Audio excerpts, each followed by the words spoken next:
Back for another edition of FunBelt Podcast. To no one's surprise, App State captured the men's title. Maybe it was a little bit of a shocker on the women's side. Not really. Marshall able to go, 19-1 to capture the women's side. They were ninth in the preseason poll. But guys, was that really a shock to anybody that those are your top teams as we get ready for Pensacola this upcoming week? Well, the men, it was predicted that JMU would be first and Appalachian State would finish second. It flip-flopped. Everything after that was kind of surprise. I mean, ODU was picked to finish third. They didn't get to finish third. They finished dead last. Arkansas State and Troy were picked to finish eighth and ninth, respectively. They ended up third and fourth. So it's really hard to predict the Sun Belt. Tibbs. I mean, it's the entropy. It's the magic of the Sun Belt. It's almost impossible to predict. Shane, with your two Russians there, I mean, James Madison didn't finish where we expected them to. Any surprises there as you get ready for Pensacola?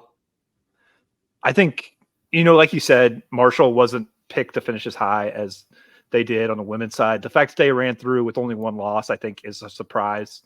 Yeah. No, this is necessarily a surprise after we saw the first half of conference play. I think we kind of knew where everybody was, where everybody stood. But yeah, I mean, I think that's probably the biggest surprise is how quickly Marshall got adapted to their new system on the women's side. Yeah, Shane, how does the Dukes not come in first with those two big Russians? Yes.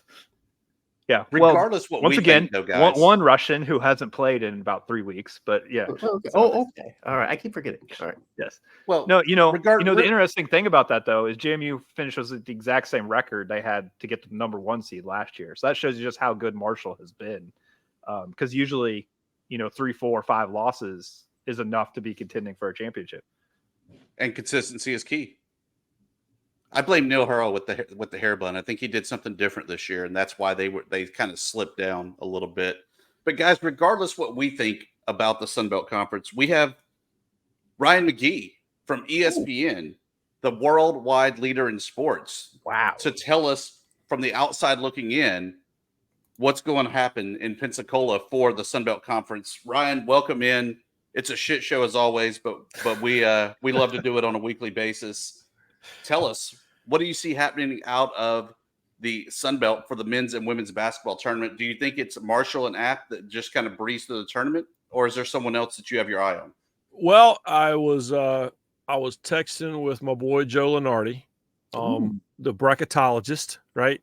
And at least on the men's side. And so this is the time I always joke with Joe. Joe is literally one of the nicest people on planet Earth. And I always joke with Joe because I don't hear from him. Once the tournament starts, the NCAA tournament starts, you don't hear from Joe. Like he vanishes. His job is done. And then you don't hear from him again until right around the 1st of January. And all of a sudden, our inboxes at ESPN just become full. And it's like, you got this, the strength coach at so-and-so got fired or, NIL, whatever. And then there's 14 emails from Joe. And every night he emails while I'm asleep. And every morning I get up and I look at it to see what he says. And yeah, I'm looking at it now. And this was on Saturday night as all the games were wrapping up. And it was, he has his last 4 buys, last 4 in, first 4 out, next 4 out. And there's set James Madison in the next 4 out. So on the men's side. So yeah, it's this is why, and I love the Sun Belt because I grew up in the Southern Conference. My dad worked at Furman when I was in high school. I graduated high school in Greenville, South Carolina before Greenville was cool. Now it's awesome. Tiger Woods lives there. When I lived there, everybody couldn't get out of there to hell fast enough. But now, so that's why I love watching Sun Belt basketball because I went to so many Southern Conference tournaments in Asheville, and and it was App State and it was Marshall, and and it was usually my beloved Furman Paladins being knocked out in the first game of the tournament. But that's why I love watching the conference. But yeah, it would appear on the men's side that that JMU is the team that everyone's going to keep an eye on because they're the ones that could backdoor this thing. How many wins do you think it takes for them to get that second bid the first time ever in Sun Belt Conference? Do they have to go all the way? to maybe fall in that championship game, or is one game enough? I think that history has shown us it would behoove them to make it to the championship game, and I don't know that there's any reason to think that they won't. But if a perfect case scenario for the Sun Belt is that App State and JMU make it to the finals, and obviously someone's going to get someone's going to get the bid, and then someone has a chance to get that. And to me, it's why it's fascinating. It's why all this talk about expanding the tournament to 150 teams, whatever, is crazy, because, this is the one time a year where the world is watching Sunbelt basketball, right? This is the time of year when people, when they're watching conferences that they probably never even heard of on the West Coast, but they're watching because watching these teams with a chance to play their way in.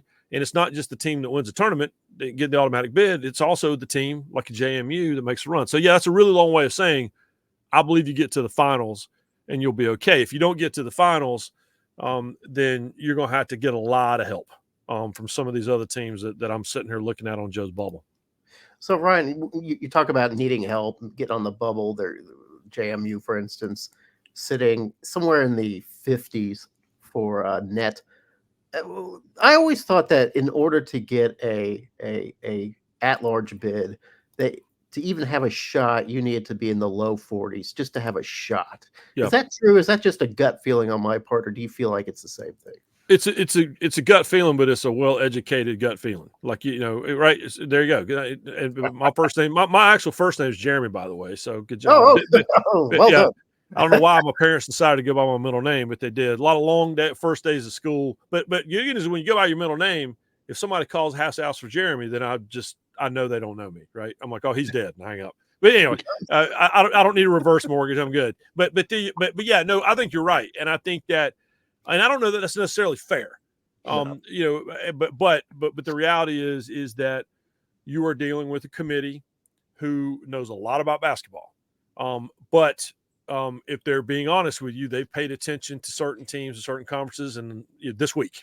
And so, when you have that 40 something sitting next to your name, it helps. When you get into the 50s and the 60s, you've given them an excuse to just say, oh no, they're ranked too low. You guys know I cover college baseball, and all the mathematical formulas that go into it. In the end, all of that exists for no reason other than to justify when you don't pick a team. And so I think, yes, being in the 40s, you're good. Anything lower than that, you're going to have to thrill America on national television in your conference tournament. Do you think net is valuable? Do you think it's pretty accurate, or do you just think that it's sort of an eye test is better than the metrics that the net is putting out? The eye test is everything to me, because again, this is the week when people are actually watching you. They can go back and look at this is what the numbers are. Oh, they got an awesome win over this team in January. They played really well in this tournament when the season started, back late last fall. All that's fine. But the reality is not a lot of people are paying attention then. So I think the eye test is, I think when it comes to the bubble, I think the eye test is everything. But little math doesn't hurt. You got to be able to back it up, right? It can't just be, again, I live in Charlotte, right? And it's all Michael Jordan's pick when he was running the Hornets was whoever he watched have a great run in March, right? And you're like, hey, damn, dude, that guy really didn't do anything in November, December, January, February. Michael didn't want to hear that. So that's the way a lot of people are going to pick their brackets, and that includes the selection committee. Well, let me ask you this, because we've talked about the possibility of being a JMU App State final, and that's pretty good for the conference. Right. And JMU is probably the one that has the better shot at an at-large. But if they lose to App State for a third time, do people look at that differently, as they lost to the same team 3 times, even if we're talking about a 30-win team? Yeah. No, I think it doesn't hurt. I mean, it doesn't help. I mean, there's no question about that. But then again, there's also that point of, well, the only team that really handed you your deal was clearly the best team in the conference, and a team that no one's going to have any problem getting into the tournament. So I could see both ways, but man, that's again, what you don't want to do is you don't want to give them reasons to not pick you. And something that they can point to and say, well, and so it's, if you're 0-3 against this team, then it's a pretty good argument against you. Whereas if you beat them once, then you're in.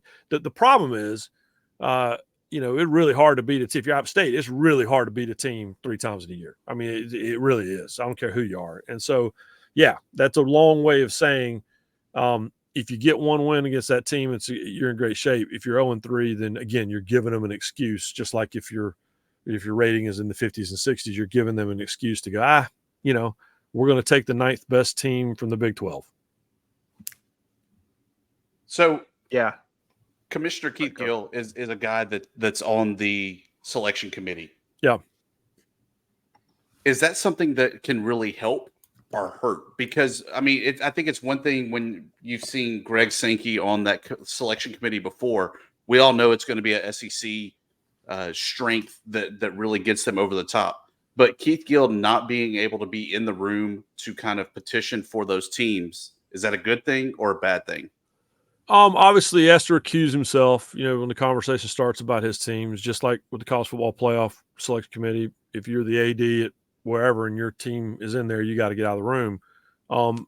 But I think it helps having representatives in the room all the time, because there are certainly things that you can say when the discussions are happening to say, well, you know what?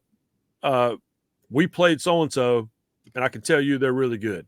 Or one of our teams played so-and-so, and I can tell you they're pretty overrated. So there's definitely it definitely doesn't hurt. I'd rather you have a representative in the room part of the time than have no one in the room any of the time. So there is a Jedi mind trick ability in that room.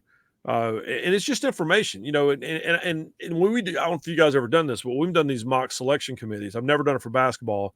I've done it for the college football playoff 3 or 4 times. And you sit in the room, you've got the access to the same data. You have the same 3-ring binder. When it comes to the college football playoff, Bill Hancock sitting in the room, and you're literally in the same room as the committee, and it's so eye-opening because you learn a couple of things, which is number one, you learn how the process works, which fans think they understand, they don't really understand, and people who like us who cover the sport think they understand, they don't. And the other thing you learn is groupthink is real, right? Stockholm syndrome is real. And when you've been sitting in a room with these people, and I don't care who you are, if you start saying, well, I can tell you this, when App State played so-and-so, they did this. When App State played so-and-so, they did that. When App State and they beat all these teams, that enters into the room. And it's a smart group of people. So again, I would rather have someone in the room part of the time than have no one in the room any of the time. How great is it that the ESPN platform is really where we get to see all these games, so that you don't necessarily have to go to Pensacola? And how far do you feel that this league has really stepped up, knowing that it's a vast improvement from the days of being in Hot Springs, from even being there at the conference offices there in New Orleans, to really kind of have that third-party location there of Pensacola? It's great. And again, I grew up going to, mid-major conference tournaments as a kid. My dad was a college administrator and worked in Division II, what we used to call 1AA FCS schools. And so these are the tournaments I grew up going to, and I've attended so many and attended. I'm kind of a sicko. So I've attended a lot, just bought tickets. And I've also attended, I went out to Vegas one year and went to 4 different conference tournaments in 10 days in the same city. And because apparently I don't like being married, but it was great. But the point is that I believe that whereas I think there's a future in college football without conference championship games, I don't ever see a future without conference tournaments in basketball, because that's where I love that environment almost more than I love the first and second round of the NCAA tournament, because the atmosphere is great. And when you handle your tournament the right way, and I think the FunBelt's done that. And I say this about ESPN. I was at a speaking engagement the other day, and you guys done these things where you talk for a little bit and you do a Q&A, and the very first question was from a guy who's trying to get me, and he's like trying to prove that ESPN has ruined college sports. This is the time of year when I would argue that ESPN is the greatest champion for college sports, because you think about the women's tournaments. I mean, I was watching this morning. I was watching my alma mater, Tennessee playing South Carolina basketball, and Caitlin Clark, and at Iowa is a global superstar. Gymnasts and baseball players and softball players, and now to me this is where the marriage of ESPN. I'm not just saying this because I've worked there my whole life. I would believe this if it didn't work there. But I think that the showcase that the networks give it, that the app gives it, that you can watch all your games, and when it comes to this time of year, the numbers will tell you, like college bowl games, people can't get enough. You can say whatever you want about there's too many games, whatever. The numbers will tell you when we get to the end of the next couple of weeks that people love conference tournaments. And then I would say go to one and you can watch all the other ones on your phone, right? And so it's a long way of saying I think what the Sun Belt has done is great, establishing a home base, establishing a tournament, and turn it into a showcase, which I think is important. Yeah, Ryan, I have to agree 100% about at least the tack that you've taken about ESPN putting a nice spotlight or availability to these smaller conferences. Because before, to watch a Sun Belt tournament, you had to go to Hot Springs, Tibbs. Yep. Shane, you had to go all the way to Hot Springs, Arkansas, if you wanted to see any type of tournament. And maybe there might be on ESPN too, maybe the championship game.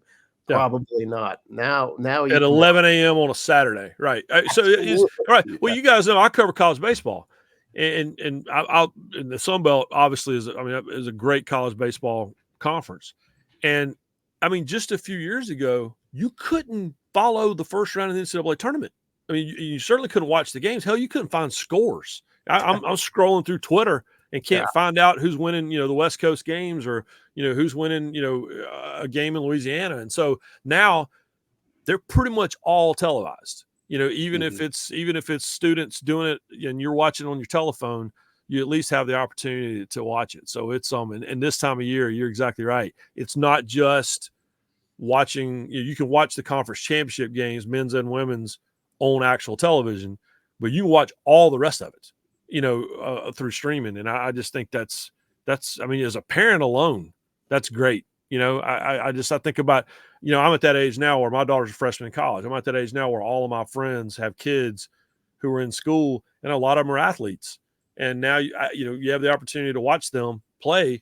And to do that before you're going to have to get on an airplane or take a road trip. And I think it's a big deal. And it's just a showcase for conferences. And when an athlete's trying to make a decision about where they're going to go, if they see what looks like a pretty good time, I talk to these West Coast baseball players that all have transferred from UCLA and Stanford powerhouses to schools in the Southeast. And at first blush, you think that's about NIL. No, it's not. What it's about is they got back to their dorm room and they were watching games in the Sun Belt and in the SEC and in the ACC, and they're seeing 6,000 people at a Friday night game, and they just played, in a top 25 matchup at UCLA with 300 people there. It's a recruiting tool, and I think that benefits everybody. And that certainly includes the Sun Belt.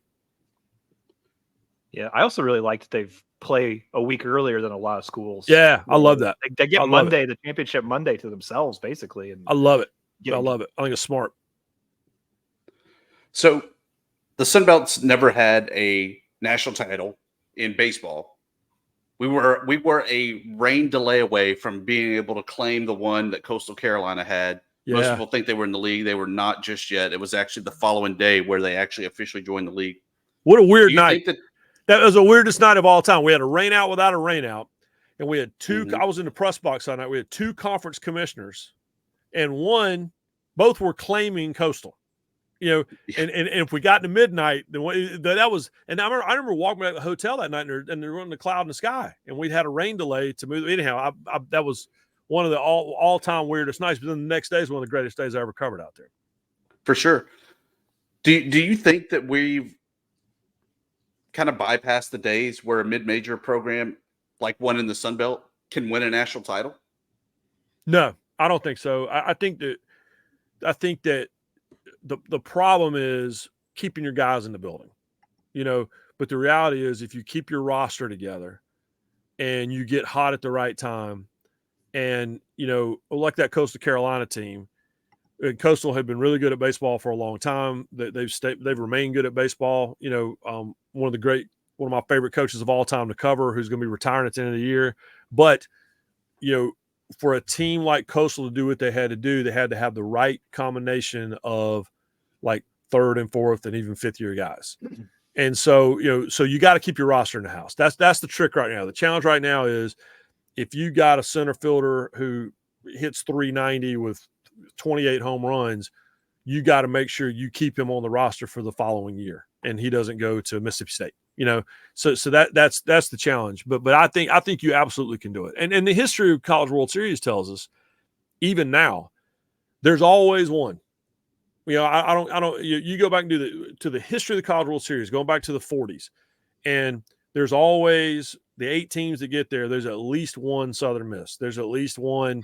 Even going back to the day with Creighton and Maine and Harvard and Hawaii, there's always one in almost every single bracket of 8 where you go back and look at those brackets. And you're like, man, I had no idea that so-and-so was in the College World Series. So yeah, I think you can absolutely do it, because I think baseball, maybe more than any other sport, is about chemistry in the clubhouse, but it's also about catching lightning in a bottle at the right moment. And if a team catches it at the right moment, like Coastal did, with a really talented group of guys, then they absolutely can get over the top.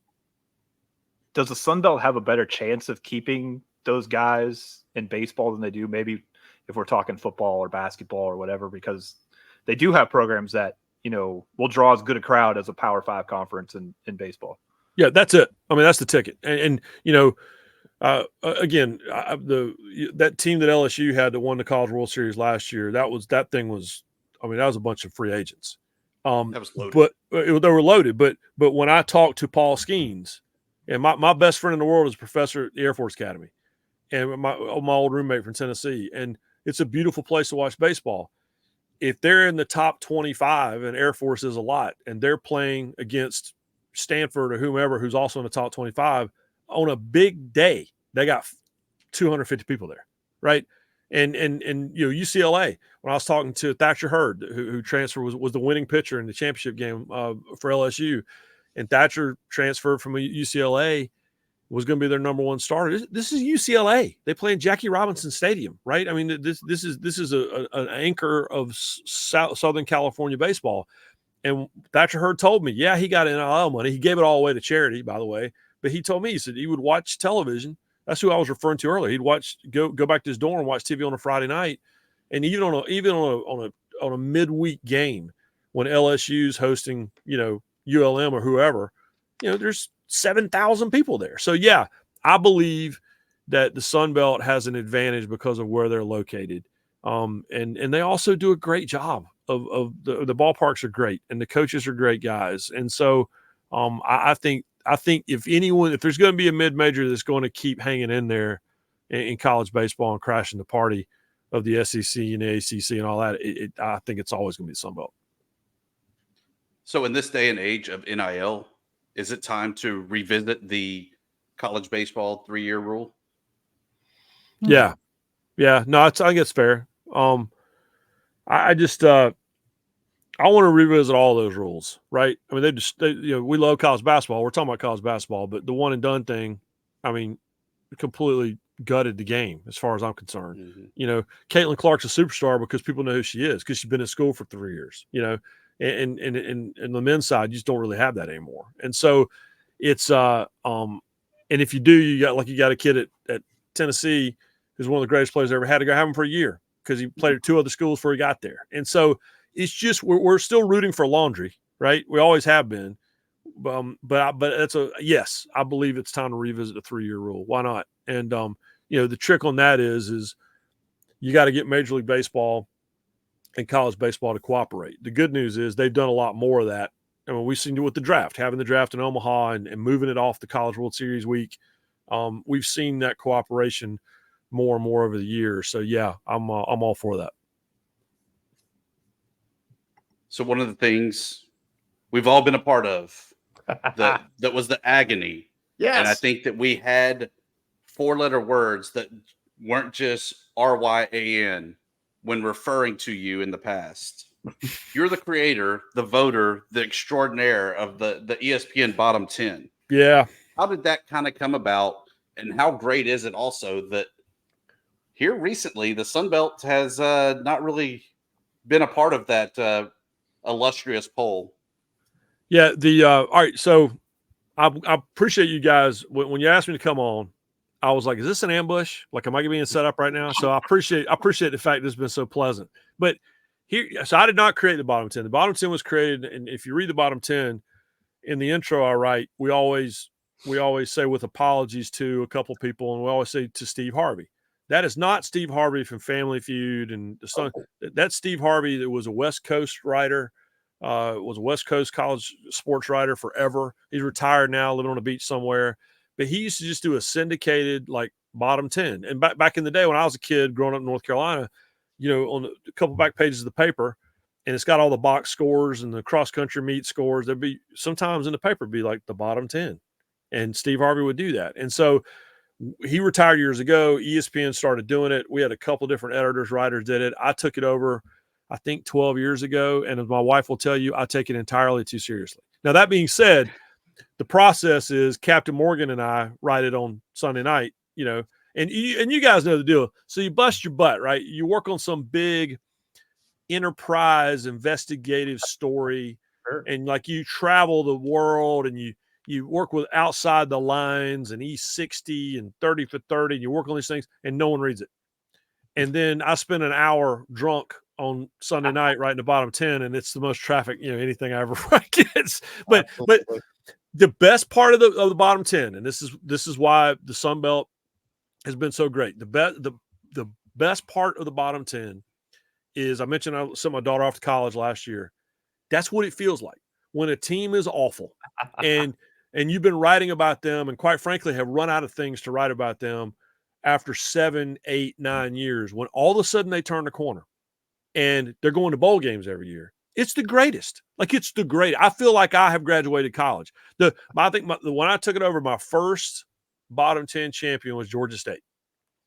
And to the point, and I would write Georgia State, not Southern, Georgia Southern, not State, whatever. And to the point that at the end of the year, Georgia State sent me a care package, with a T-shirt that said Georgia State, not Southern. And now they go to bowl games every year, and it's the greatest. Like, I feel like I've sent my kids off to school. So that's what it is. That's totally what it is. But the good news, so it's never mean-spirited. It's not supposed to be. We never write kids' names. Like, there's never a player's name. We might say the punter did this or whatever, but we don't. We try to have fun with it. But when a team is no longer, when UTSA had a chance to go undefeated, and now all they do is go to bowl games every year, last 3 years in a row. I feel like I'm a part of that. I feel like it's my school, right, that did it. So yes, I love watching teams leave the bottom 10. And the good news for the FunBelt is the MAC just has it cornered right now. So I feel like it's going to be like that way for a while. So we'll see. So does that add fuel to the weirdo, sicko conversation that happened where we should have the irrelevant bowl? The two worst teams. I 1 and 2 in the bottom 10 should duke it out for who is the worst team in college football. Yeah, 100%. I'm all for it. And it's funny because every now and then somebody will post, I think we should do so-and-so have it. I'm like, yeah, I came up with this a really long time ago. So yeah, can you imagine? I mean, just why not? I mean, everybody complains about there being too many bowl games anyway, which, by the way, I don't agree with. I'm at the Myrtle Beach Bowl. By the way, y'all talking to the spokesperson, the Myrtle Beach Bowl. That's how much I love Myrtle Beach Bowl. And so I grew up. My dad was a college football referee. So I grew up going to bowl games, and the most fun we ever had was going to, mid-level, lower-level bowl games. When Dad would get the Rose Bowl, he wasn't any fun because that's like a business trip. But when Dad got the Independence Bowl, it was the most fun we ever had. He took the game very seriously. But it was fun, and the teams had fun. And so the Weed Eater Independence Bowl back in the day, by the way. So yeah. So why not just play it? I mean, just, give the kids a chance to play another football game. And, I think it'd be fun. I know some people. I could get that televised. So we'll I'm all for it. There's hope, Jeremy, for you to go to a bowl game. That would be nice. Ryan, did you ever have an instance where a coach would call you or text you or email and say, listen, man, you're killing my recruiting? No, but I tell you what I have had is I've had coaches who work for ESPN and then as an they get fired or whatever and they come work at ESPN as an analyst, and then they would take a job. I remember Bob Davie. Bob Davie, who coached in Notre Dame, all that. And then Bob worked for us for a while. And then Bob Davie took the New Mexico State job. Yeah. And I didn't really know him that well. And I got a phone call. Ryan, it's Bob Davie. I'm like, hey, coach. He goes, I need you to take it easy on us in the bottom 10 next year. I'm like, well, coach, good news. There's a really easy way to solve this problem. And in fact, on Marty and McGee, just this past weekend, we had Barry Odom on. And Coach O was, Odom was, of course, at Missouri. He was at Arkansas as a defense coordinator, and then he took the UNLV job. And I would write UNLV, and it would be lowercase letters except the L was uppercase. That's how I would refer to them. And Nice. but they were awful. They won the bottom 10 championship, I think, 3 years ago. And Barry won 9 games and took them to a bowl game. First time they've been to a bowl game in like more than a decade. So yeah, coaches like to get – the best part is we do the coveted fifth spot.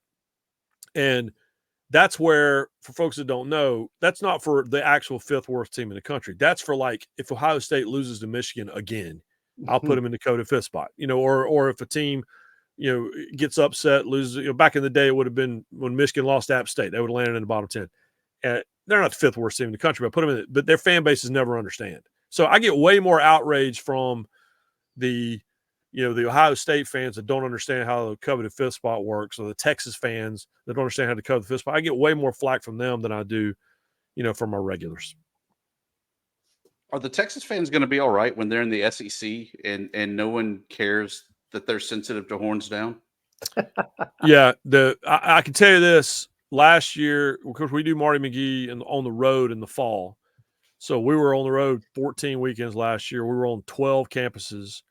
And I can tell you, everyone has practiced up. Like everyone's ready to go. They got it down. So yeah, and no one's going to care. They've made it worse. It's like I've told my daughter this. Don't if you have a zit on your face, don't walk around pointing at it, because then everybody's going to stare at it. If you're Texas, you've drawn so much attention to horns down. People know about it now that didn't even know about it 2 years ago. It's because you're whining about it all the time. So yes. No one in the conference is going to care. What I'm looking forward to is, you guys know this, people in the SEC live in a very insulated world. Like when I went to Tennessee, my freshman year at Tennessee, we played UCLA in the Rose Bowl like week 2. And I remember I just going, whatever, man, that's easy. I'm like, no, it's not easy. They got Tommy Maddox. They got Charles Arbuckle. They're really, really good. Terry Donahue's a coach, Hall of Famer. And they're like, no, they're not in the SEC. I'm like, that's when I learned, they don't watch football outside of their bubble. And so I'm really excited for Tennessee fans to experience Texas and to experience Oklahoma. I think Norman's one of the most amazing places in the world to watch a college football game. And it's one of the smartest crowds you'll ever sit with. And then I'm excited for Oklahoma and Texas to experience, the SEC. And so Texas got a little taste of Alabama. Oklahoma was at Tennessee a couple of years ago. But the big shocker for me growing up on Tobacco Road was when I moved into the SEC as a college student. I remember we played like Mississippi State. I remember calling home and going, "Is it like this every weekend?" I haven't even heard of Mississippi State. These guys are fighting in the stands and everything else. So yeah, that's why the Sun Belt's awesome, because you guys know I wrote a column about it last year about owning the regionalism, right? I mean, owning these rivalries that I grew up with in the Southern Conference. Marshall and App State and Georgia Southern and all the fact that they all are playing again. James Madison, the fact they're all playing again and they have history and they genuinely do not like each other. I love it. That's why it's awesome. I think that's all we have for you, Ryan. The way too early quick prediction. How do you see 24 shaking out in the Sun Belt? Who's your favorite early on, knowing that you have no idea who's good and who's bad? Yeah. But we'll hold you to it. Yeah, well, it's just part of what I love about the conference too, though, is the fact that you come to me 2 years ago and tell me Troy's going to win 11 games in 23. I'm going to tell you, put down whatever it is you've been drinking, and they did it. And so that's why I love it, is because there's movement, But I mean, listen, there's no reason to think that James Madison's not going to be really good again. And now playing with a chip on their shoulder. Last year I write these essays for College Game Day. And I wrote this whole thing last year.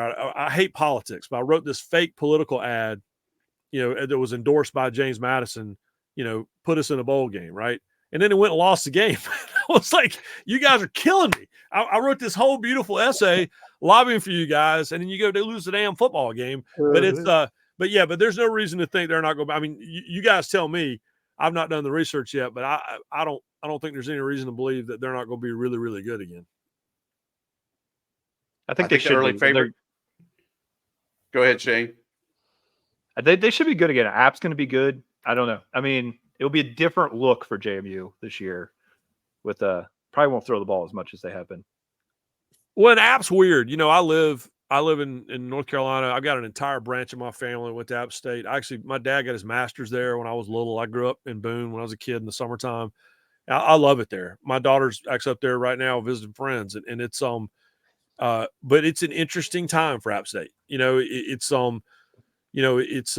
mean, 9 wins is great if you're anybody other than them, and so it's an interesting time for that program, and I'm curious to see, how they respond to what was a really bizarre year, I think.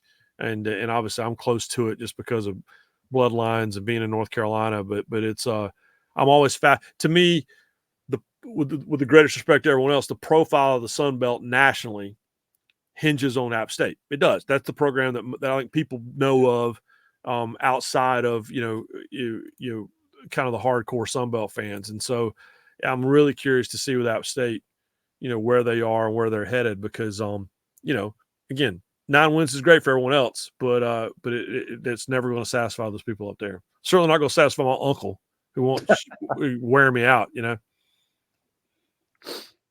Ryan, we can't thank you enough. Tell everybody how they can get some more Ryan McGee in their life on the X and so on. Yeah, well, it's at ESPN McGee on Instagram and on the X, Twitter, whatever we're calling it. I think I have a TikTok account, but I never look at it because I don't want I don't want the Chinese government to look at my phone, right? That's what they're telling me is happening now. But no, and obviously Marty McGee every Saturday morning, 6 a.m. Central, 7 a.m. Eastern on ESPN Radio on the SEC Network, and we've had a lot of Sunbelt people on our show, and people think we're just going to sit there and talk about Alabama football for 3 hours, and we don't even really talk about sports. So everybody tune in, and you can yell at me about having your team in the bottom 10. Thanks, Ryan.